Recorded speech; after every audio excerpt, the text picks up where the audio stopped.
Hello. Good morning, everyone.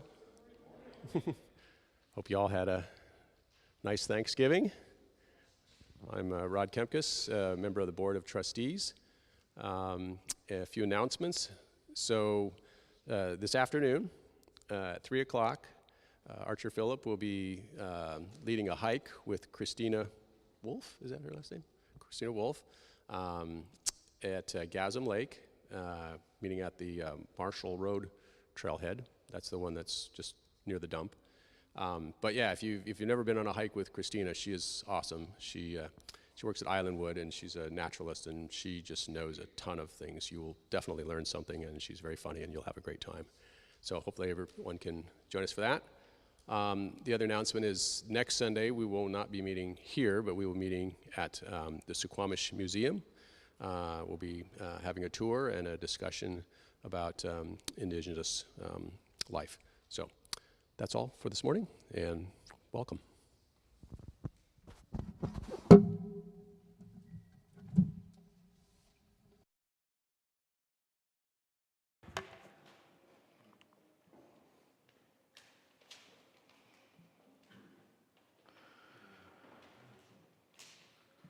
So just before the start of the surveys, I received an email from my father-in-law, and he writes that North Kitsap has advanced to the 2A state title football game against Linden and asks that people pray for them.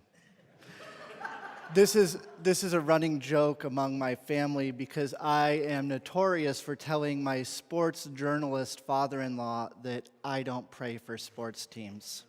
So I'm sure he would welcome any of your prayers.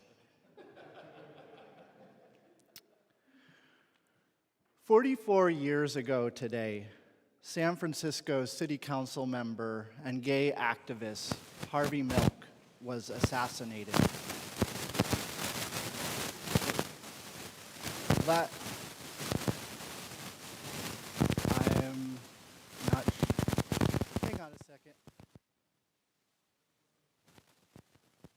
Here, why don't I just use this?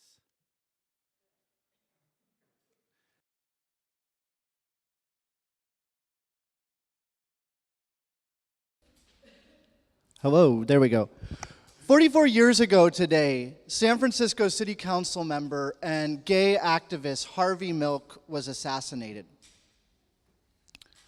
Last Saturday, 5 members of the LGBTQ community were killed in a nightclub in Colorado Springs. Last Sunday, people around our country paused to remember the over 300 names of trans individuals whose lives were lost to violence, bullying, and harassment in the past year. A lot has changed in the past 44 years. A lot of advancements have been made and equality has been expanded, but we still have a long way to go. We still have a long way to go before every person growing up in our country feels that they are safe and belong. And because of that, I want to pause and intentionally welcome you. In all the beauty of languages, cultures, and skin tones that come together in your uniqueness, we welcome you. In all the ways you experience and express your gender, we welcome you. In all the beauty of who and how you love, we welcome you. In all the religious and ethical traditions that inform your spiritual life and understanding, we welcome you. You are invited today and always to join us with an open heart, a loving mind, and willing hands. Welcome.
In January of 1987, with only a few months of high school remaining, a friend and I walked to a physics class together to take a test.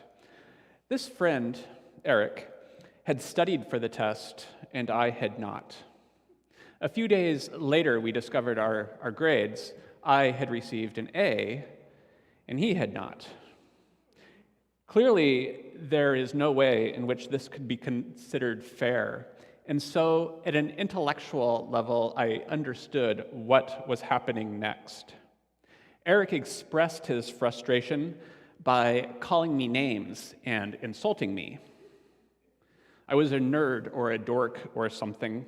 I don't remember what he said at this point. But then I was angry.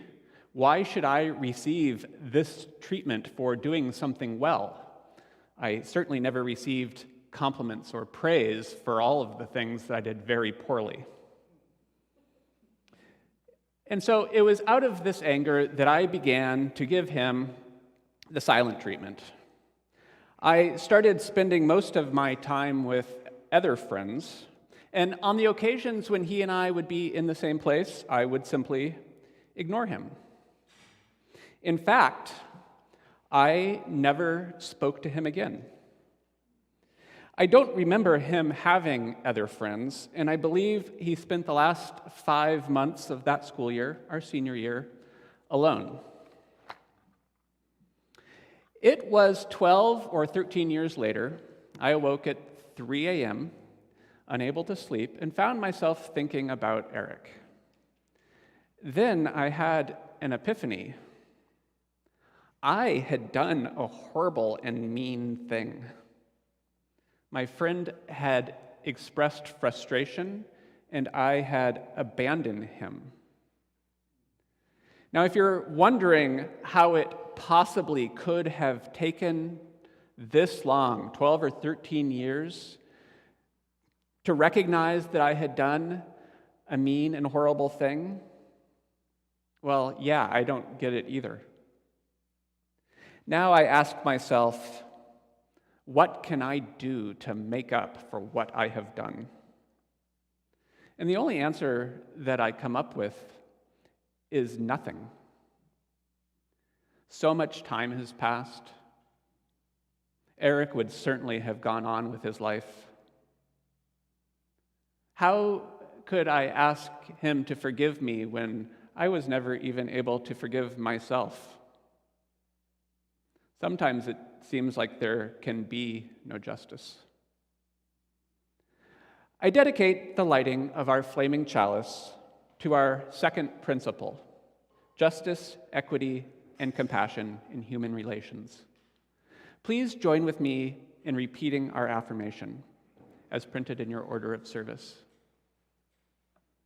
As we come together to worship, we remind ourselves to treat all people kindly, because they are our brothers and sisters, to take good care of the earth, because it is our home, and to live lives full of love and goodness, because that is how we will all become the best that we can be.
story for you, and it is titled Muddy Children, Hosea Ballou by Janine K. Grossmeyer.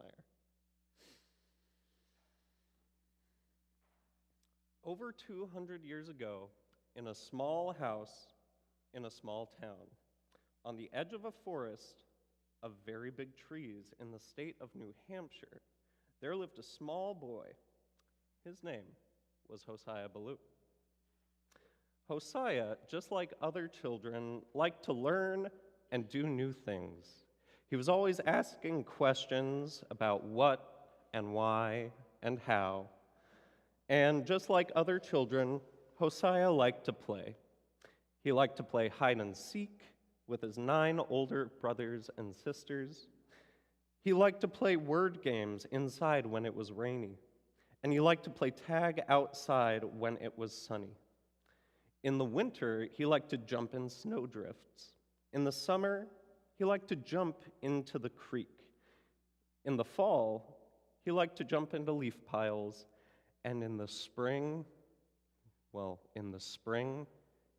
Hosea loved to jump in the mud. Spring was his favorite season of all thanks to the mud. Hosea, just like any other child, loved mud. He liked it when it was soft and squishy. He liked it when it was thick and sticky. If it didn't rain quite enough, that wasn't a problem for Hosea. He would just grab a pail of water, walk right outside, make his own mud. Pretty creative. He liked to poke sticks deep into the mud just to see how far they could go. He liked to make mud pies and build mud dams. He liked to jump in puddles hard with both feet and splash everywhere. His friends didn't like that very much. The water would splash really high so that the mud would splash all over his brothers and sisters, though. And he loved to step in puddles very slowly so that the mud oozed up just a little bit when he had his shoes off, right in between his toes. I think that's called a spa treatment now. So yes, Hosea loved mud. Now you can imagine that not everyone in his family liked mud quite as much as Hosea. His mother had died when he was not quite 2, so his older sisters took care of him and cleaned him. His sister, his eldest sister, who did the laundry and scrubbed the family's dirty clothes in big wash tubs, didn't like having to scrub all that mud off of Hosea's clothes every week. Could get pretty annoying. So, his older sister, who kept the little children clean, went up to their father and said, "Father, please tell Hosea to stop playing in the mud." So, Hosea's father walked up to him and said, "Hosea." "Yes, Father." "You should not play in the mud." "Why?" asked Hosea. Because all children love to ask why, no matter what the circumstance. "Because," said his father, who was one of the Baptist preachers at their local church, "just as we try to live a good life, to be kind to other people, and to follow God's plan, we try to stay clean." "Yes, Father," Hosea said, and after that day, he did try to stay clean. He tried, but it wasn't easy. He stopped stomping in mud puddles. That's an easy fix. He stopped that on purpose, and he stopped splashing in muddy water. He stopped making enormous mud pies, but sometimes the mud was just there. We run into mud everywhere we go. Then he had to walk through the mud to get across the yard to gather the eggs. He had to walk in the mud to feed the pigs, and sometimes he was already muddy from doing his chores. He played in the mud just a little bit and got even muddier. His sisters, who loved him, took him home, stripped him of his clothes, washed him, cleaned him.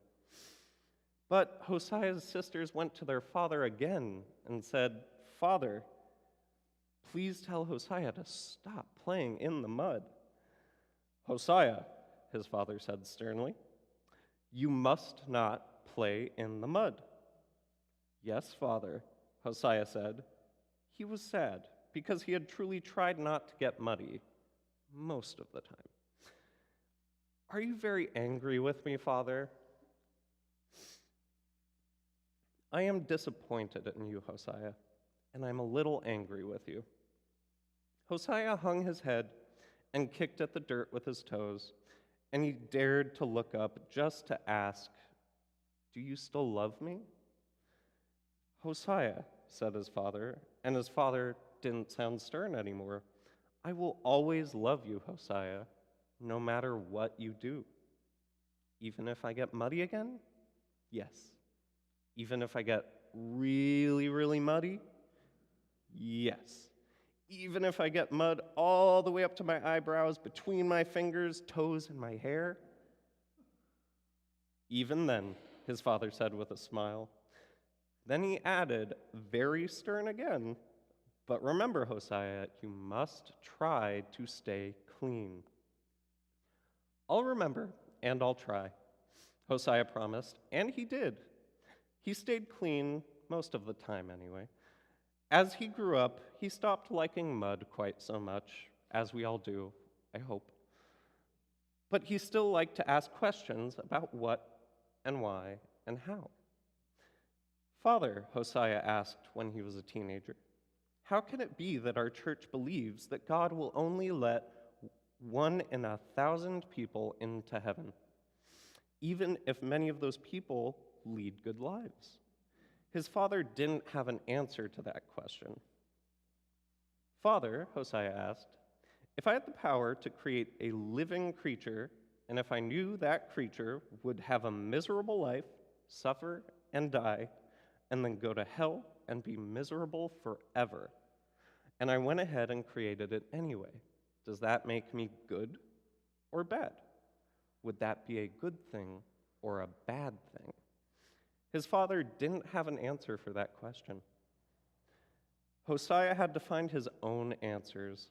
So he read the Bible, a book with many stories about religious people and about God. He went to some Universalist churches and asked more questions there. At the age of 19, Hosea decided he believed in universal salvation, which is the idea that everyone everywhere, everyone in the universe, will be given salvation. Eventually, everyone will be saved from hell, and not only did Hosea believe that God would let more than 1,000 people into heaven, Hosea believed God would eventually let everyone into heaven, good and bad. "How can you believe that?" asked his father. "How can you believe that God would let bad people into heaven?" "Because, Father, I remember what you told me when I was small. I believe that even if God is disappointed with people or a little angry with them, God will always love them and want them to be happy, no matter what they do and no matter how muddy they are." Thank you all. And now, Dave Barnes and I will be leading the children. Where are you? The child out to Chalice Saplings. And if Audrey could play us out to a little tune. Calvin, would you like to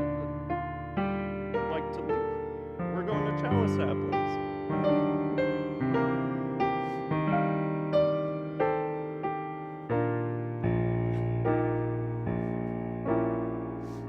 You're welcome to come sit in if you like.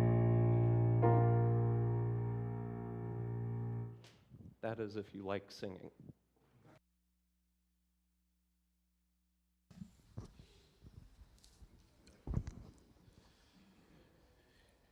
Today in our sermon, we are going to be exploring the idea of atonement. And a word that is often used in conversation with atonement is the word contrition. Prayers of contrition used to be a common part of our Unitarian Universalist faith. These are prayers that allow us to come together in community, to acknowledge our shortcomings, to ask for forgiveness for harm that we have caused, and through such conversations, deepen our relationships. For our centering moment, I would like to share a prayer of contrition. It's a prayer that I wrote inspired by a prayer that can be found in the King's Chapel Book of Common Prayer. And I changed the language so it was a little bit more inclusive. Let us take a breath.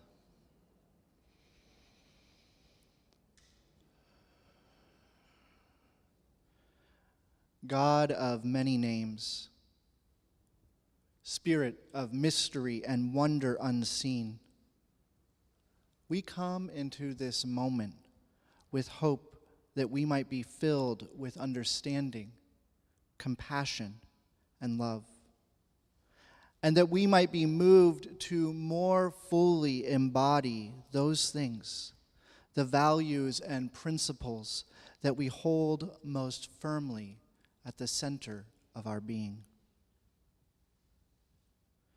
And yet, even in this moment, seeking after these things, we are reminded how at times we have fallen short or missed the mark. At times, we have been drawn away from the values that we proclaim as true. At times, we stray from the promises and agreements we have made. We have not always been loving with each other. We have not always been honest with each other. We have not always given generously of our spirit to each other. At times, we have feared and resisted what was not terrible. At times, we have rested in habits that were not life-giving. At times, we have lived at peace with evil and wished for things that were not in the best interests of ourselves or others. In our lethargy, in our shortcomings, in our weakness, in our humanness, and in our love for one another, may we commit to holding the complexities of opinion, belief, and conviction that inspire each of us, that move each of us. May we be inspired to acknowledge these shortcomings together and still remain in relationship and commit ourselves to something greater than we are alone. Amen.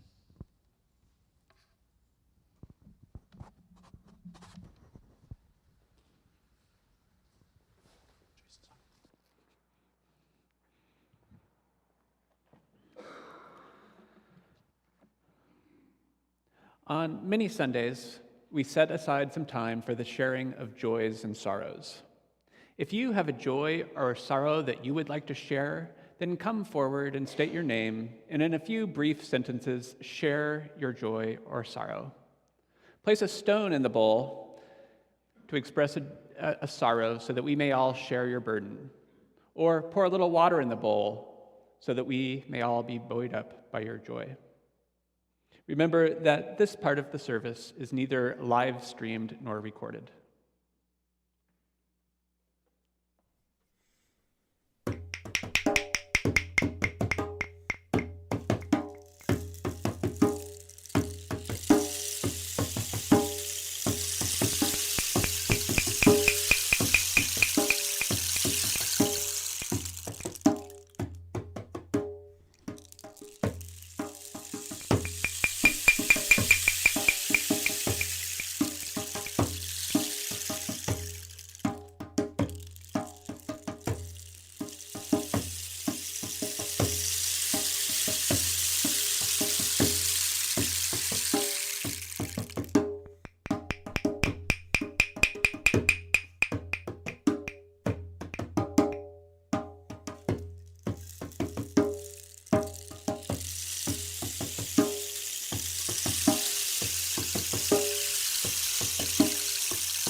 Today, as we pass the baskets to collect the offering, remember that sometimes loving kindness looks like green paper, and sometimes it has a check number and a signature. Taking this into consideration, let the baskets soon be filled with loving kindness. If you are visiting for the first time, please feel free to let the baskets pass you by. You are our guest, and we are happy simply that you are with us. Will the ushers come forward to collect the offering?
Thank you for your gifts.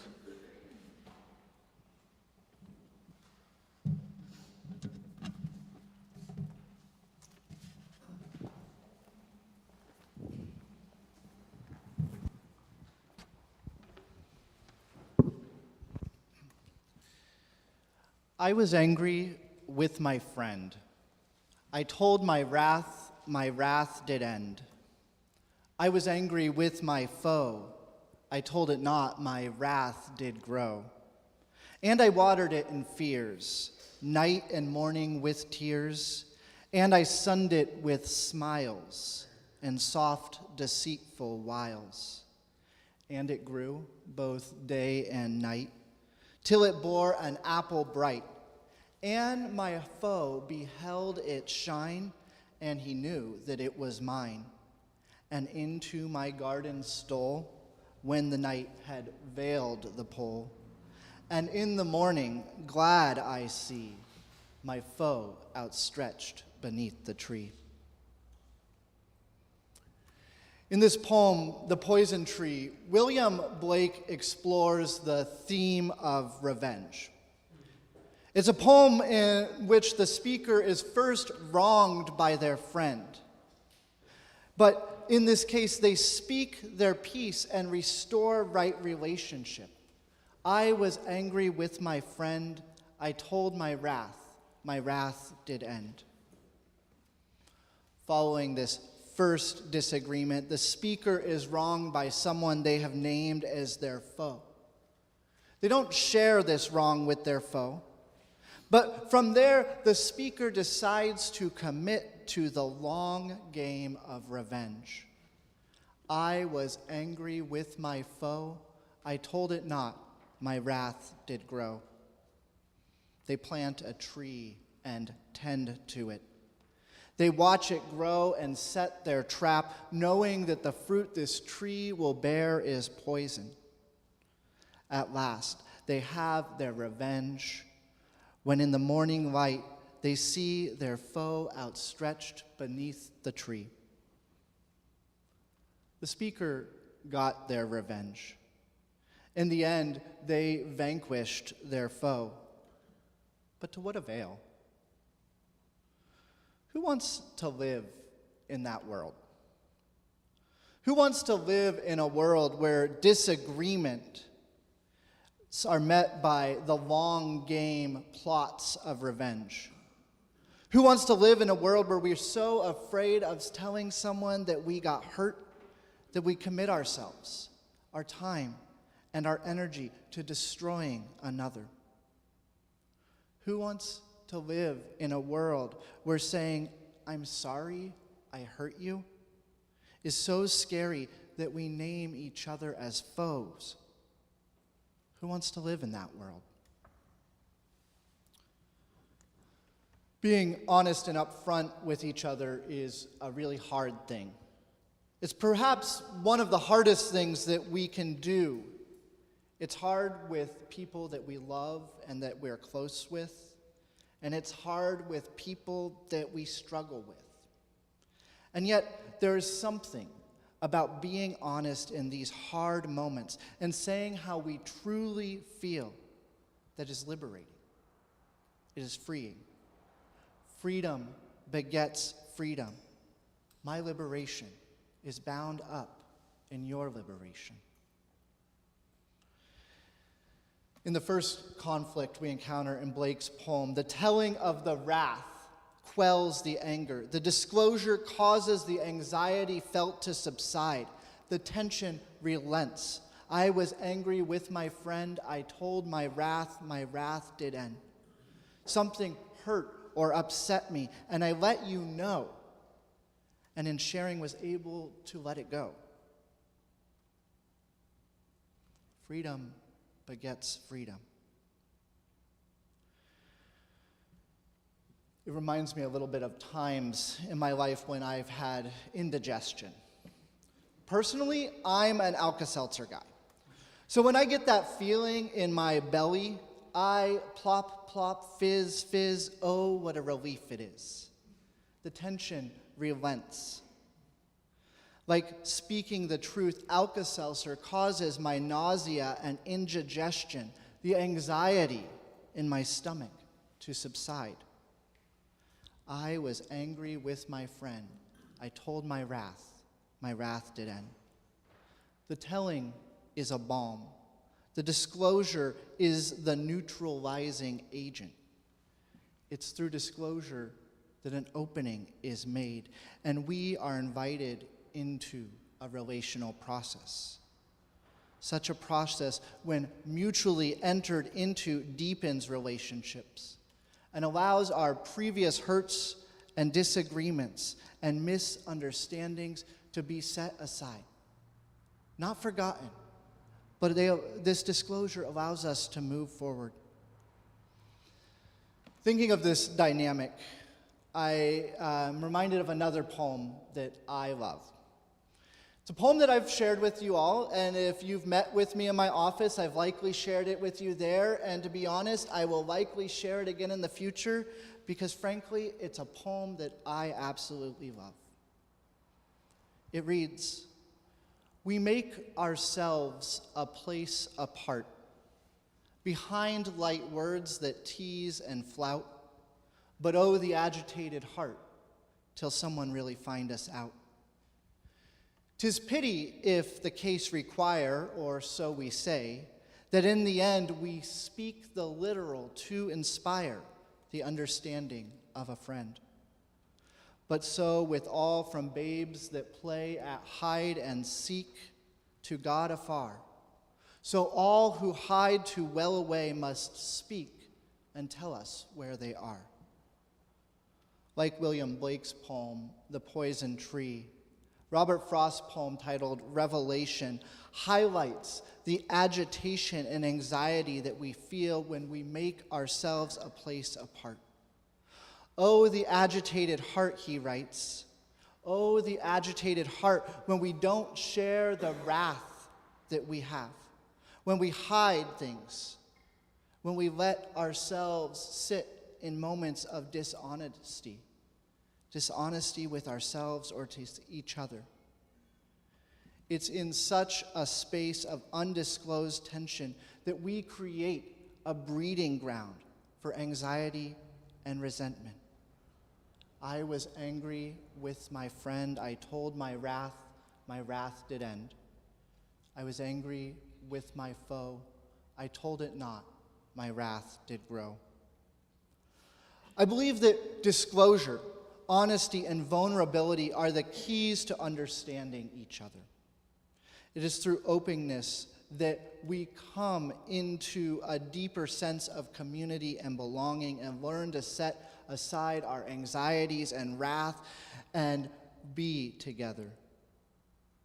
Revenge severs relationships, but speaking the truth living into what is called atonement leads to deeper relationships.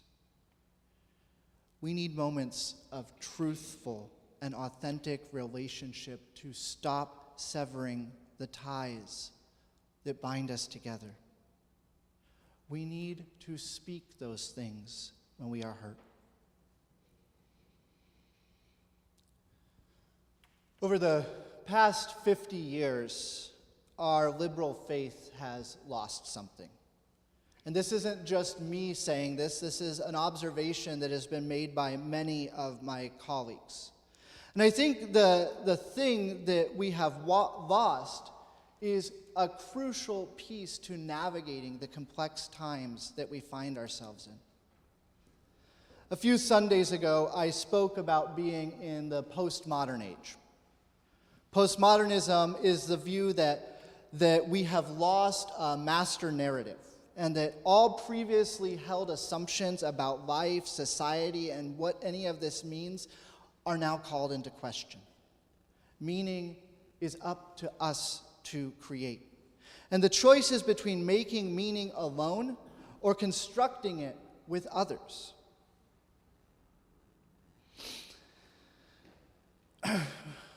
Do I write a story that centers me as the protagonist? Is that how I want to live my life? Or do I choose to engage in the more complex web of relationships of which I'm already a part? As a minister in a pluralist tradition, I believe there are many paths and perspectives that can lead to what we call truth. Each of us has our own experiences of life and perspective on events that we have experienced. And because I am me and you are you, we must trust our own experiences. This view of truth is called a both-and view. This both-and view is a central feature to postmodern philosophy. In this understanding, the two opposing statements can be true at the same time, in addition to many other statements also being true.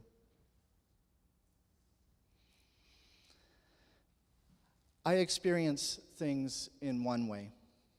You experience them in another. Sometimes my intention is not what you experience. Intentions and impact of actions are not the same. We can think that we are asking a simple question. Perhaps some of you have had these come up recently around family holidays. Questions like, have you lost weight? When are you going to get a girlfriend? Why haven't you fill in the blank? For the person asking these questions might seem to come from a place of curiosity or just wanting to have a conversation. But the experience of the person receiving these questions can be very different. A question about losing weight could be perceived as a comment about someone being fat. The question about when are you going to have a girlfriend could bring to mind the fact that the person doesn't have a girlfriend because they're gay. Each of these questions is loaded with possibilities to offend, upset, and sever relationships. That may not be the intention, and in most cases I don't believe that it is, but the impact is hard to not read that way.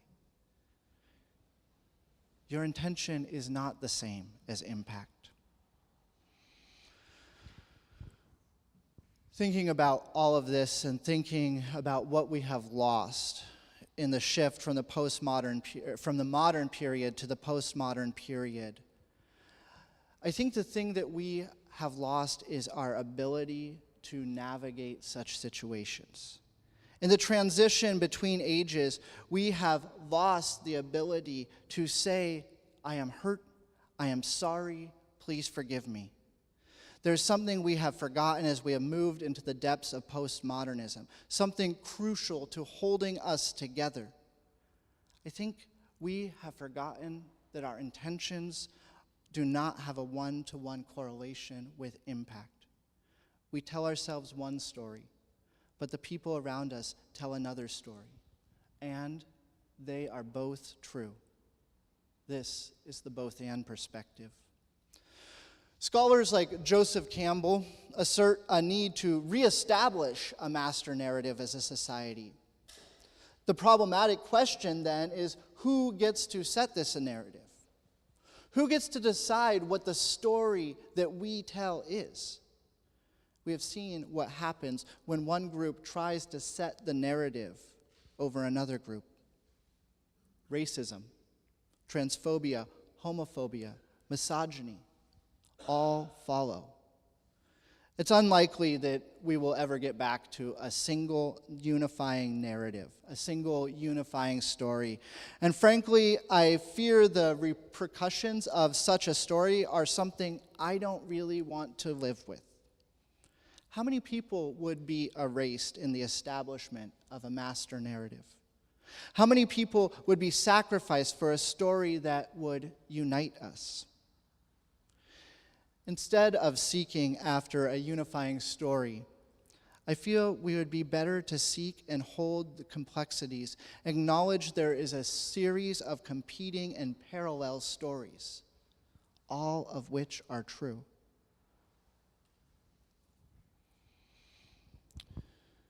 In a 2017 sermon titled "The Lost Art of Confession," Unitarian Universalist minister Reverend Jason Shelton chronicled the evolution of hymnals that connected our Unitarian and Universalist traditions through the ages, as well as after the merger, the consolidation in 1961, when we became Unitarian Universalists. In this sermon, Reverend Shelton notes that one of the last hymnals published before our consolidation into one denominations, Hymns of the Spirit. This hymnal was in circulation in both Unitarian and Universalist churches at the time. I have a copy of this hymnal in my personal collection and have found a stash of them in the Cedars office as well.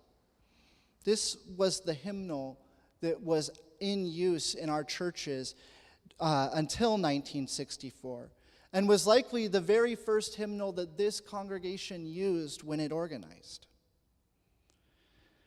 In this service, talking about this progression of hymnals, Reverend Jason quotes from the 1937 hymnal. He quotes a prayer of contrition. It reads, "Before the wonder of life, we acknowledge our failures to see and to revere. Before the sanctities of life, we are ashamed of our disrespects and indignities. Before the gifts of life, we owe that we have made choice of lesser goods. And here today, we seek the gifts of the Spirit. Before the heroism of life, we would be enlarged to a new devotion." This style of prayer, as I said earlier, is called a prayer of contrition. And while this language is really hard to sit with, I think that there is an important thing in these prayers that we need today. It's a prayer that acknowledges our shortcomings and asks for forgiveness. It is a prayerful call to humility. Without an overarching narrative to bind us together, how are we to know right from wrong? If nothing has inherent meaning, why does it matter? A few hundred years ago, our Universalist forebearer Hosea Ballou wrote a systematic account of his views of atonement. In his writing, Hosea argued that because God is so good, no person would be damned for their actions. It's from this thinking that we get contemporary expressions such as God is love. Today, the maxim is proclaimed by many faith communities, but at the time it was first proclaimed by Universalists, it was unique to our tradition. At the time, many people rejected this view of love in favor of a fire and brimstone outlook.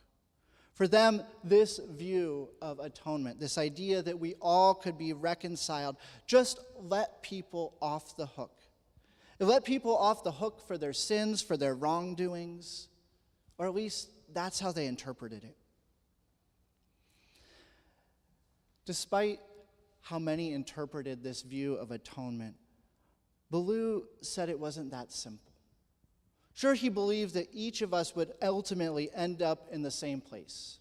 Call it heaven, call it the unified feel, call it the great mystery. Whatever it is, Ballou believed that we would all end up there, no matter what we did, no matter how muddy we got. But before we got there, we still have to deal with each other. We still have to be in community and live our lives. And that is where atonement really comes in. That is where contrition really comes in. These are practices that invite us into a practice of deepening relationships, to acknowledge that I am not perfect, that you are not perfect, but we can still be together. The world is hurting. People are hurting. Our church is hurting. And I believe the antidote to this hurt is offered in atonement. Honest and true conversations with each other that deepen our connection. It's okay if we disagree on things. It's okay if we're not always on the same page. Since 1568, we have been a faith tradition that proclaims we need not think alike to love alike. I was angry with my friend. I told my wrath did end. To the glory of life.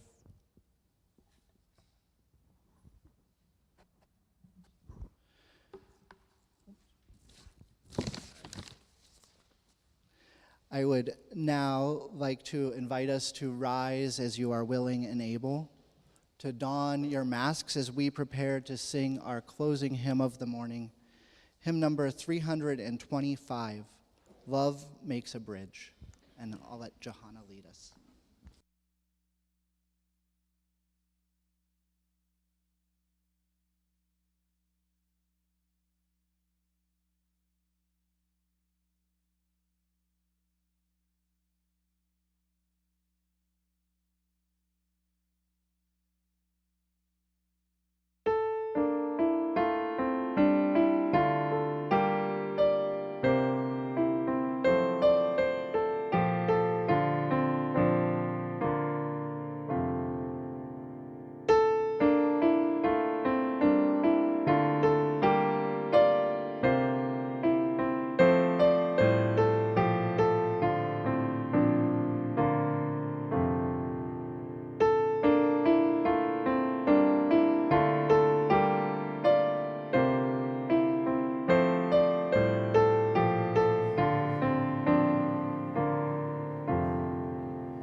Please repeat after me as I extinguish our flaming chalice. We extinguish this flame, but not the light of truth. The warmth of community or the fire of commitment. These we carry in our hearts until we are together again.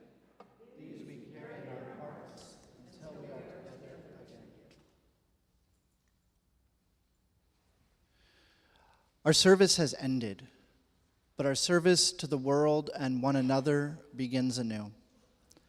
As we go forth, may we go forth with a renewed commitment to navigate the complexities of our relationships, to seek and grant forgiveness, and to know that none of us has a right to all the truth. May it be so.